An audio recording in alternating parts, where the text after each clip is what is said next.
guys, welcome to Ate Cosa Vlog. August 11 is a very special day dahil gusto ko nang ipakita sa inyo ang ginawa nating PNP police car. So guys, it's a prototype. I wanna give thanks to sa ating mga kapulisan na nabigyan ng Ate Customs the opportunity to create a police car na medyo really functional. So guys, isa-isahin natin itong product na ginawa natin. So, ang isang story nito, pinapili ako nila General kung ano ba ang magandang pipiliin na sasakyan. So, Mitsubishi, Isuzu, or Toyota. So, pare-pareho naman maganda itong tatlong brand na to. Pero I choose Toyota for the reason lang na ang dami mong pwedeng gawin kasi cab and chassis lang siya na drop side. So, mga customize na pwede mong gawin ay magagawa mo ng freely na hindi yung limit mo, hindi ganun kakonti. Tapos, syempre, ang price niya ay only 937,000 yung manual and 1,075,000 yung matic. So, para pag-iisipin mo, ang dami mo pwedeng gawing add-on with the turbo engine pa ng Hilux pickup. So, umpisa natin sa harapan. So, sa harapan, kung makita nyo, gumawa kami ng 3.5mm na steel bumper na napakatibay. Ang tawag namin dyan ay push bumper para pwede mo itulak yung mga istorbo o yung mga kailangan nilang itulak, whatever it is, ito siya. Dahil yung stock bumper niya ay mabilis mabasag. And then we have the grill, upper grill designed by Ate Customs. We have the middle grill. And syempre, itong ilaw na to, ang laging surprise niya si Boss RC. Boss RC, ang ganda ng produkto mo. And then, bagay na bagay sa kapulisan. We have our antenna. Pero bago ako pumasok dyan, focus muna ako sa wheels. Itong wheels na to, ginamit namin ay Concept 1 wheels sa size 15.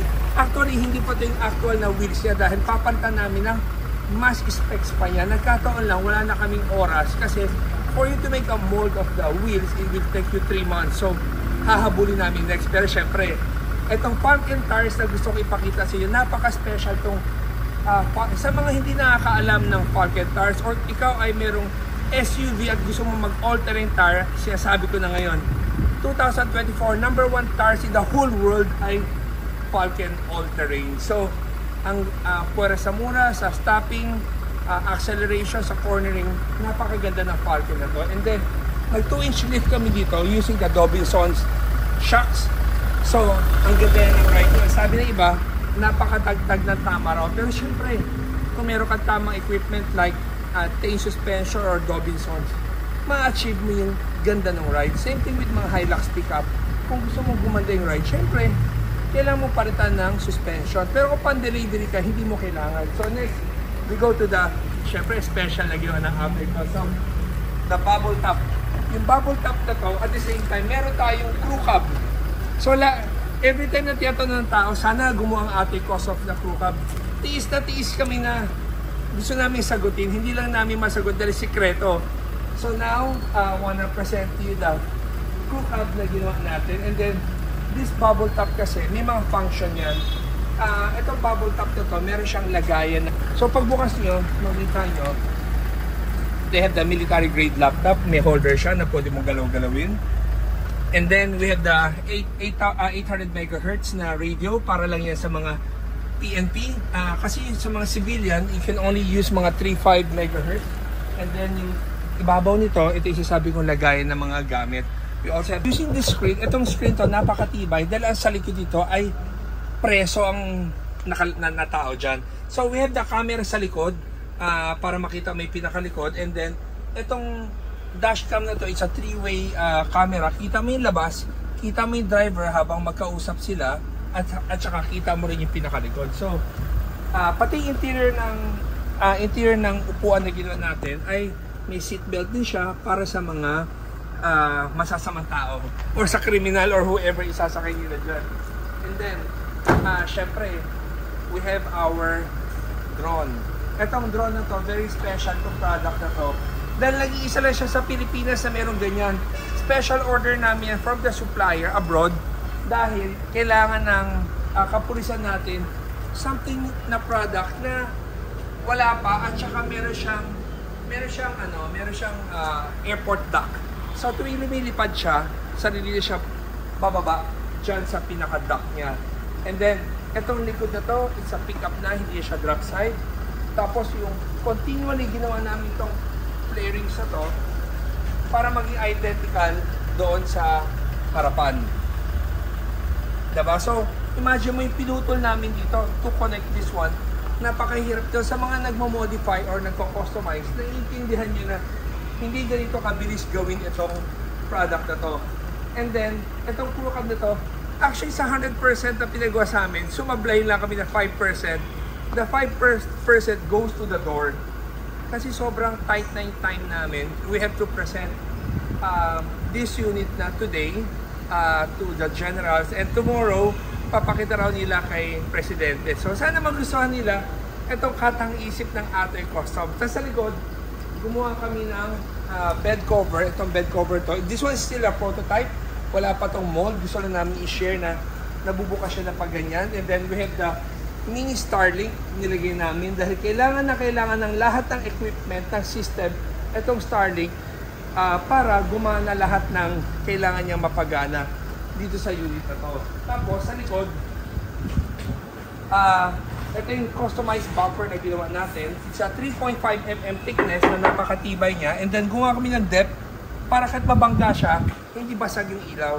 And then we have the tow hitch. Itong tow hitch na to ay independent dito sa bumper na to. Dahil yung buong ilalim niya, makita nyo, yung pinagkapitan ng chassis niya ay hiwalay. Tapos meron siyang panghila dito. Nilagyan namin ng red marks para maging maayos.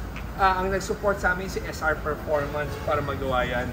So, guys, sana nagustuhan itong short video natin. At saka, ang saya natin na sa Filipino company na makagawa rin tayo na Filipino product na tulad dito.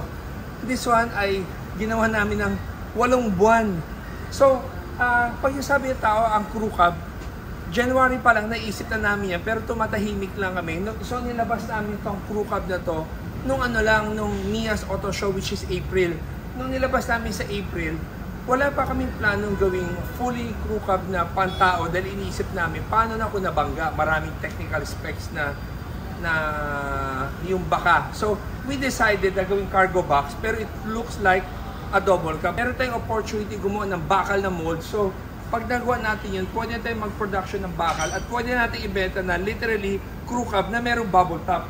So, sa buong mundo, I think tayo muna gumawa ng crew cab na to. Marami nakaisip, pero yung actual na nagawa ay validated today. Actually, kaya lang namin today pinakita or shinare dahil ngayon lang namin ipapresent. Pero this year, January, naisip na namin to. We all have all of our drawing. Pero guys, ito ang gusto ko pasalamatan ngayon. Gusto ko pasalamatan ngayon lahat ng team namin. Siyempre, unang-una sa design, si Joaquin sa nag-asikaso, si James. Siyempre, yung tao ko si napakagaling. Ayoko na sabihin ang trabaho niya dahil baka may mapirate na naman sa akin. Yung tao ko si Arnel, si Pitpit, si Elmer, si Kuya Jun, si Litoy, si Julie, si Mike, yung mga pintor ko, Raylan, yung mga tumulong sa project na to. Gusto pa si Kuya Romy, kasama ko magbisikleta. Kasi kaibigan ko si Negro, nagpatulong ako kay Negro, si Sunny Negro, siya ang tumulong sa akin gumawa ng mga decals na to. So sana kung matuloy, magkakaraket rin si Negro. So napakasaya namin i-share tong project na to. Siyempre, tiwala ng kapulisan. I wanna thank you all the generals na yung inimagine nyo na actual natin gawin ay napakasaya namin. So guys, hanggang dito lang muna siguro ang video natin. I-share ko ulit sa inyo ang next na results kung ano magiging update ng Toyota Tamaraw crew cab na to. So guys, thank you for watching and always remember, Jesus loves you and God bless.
Matic.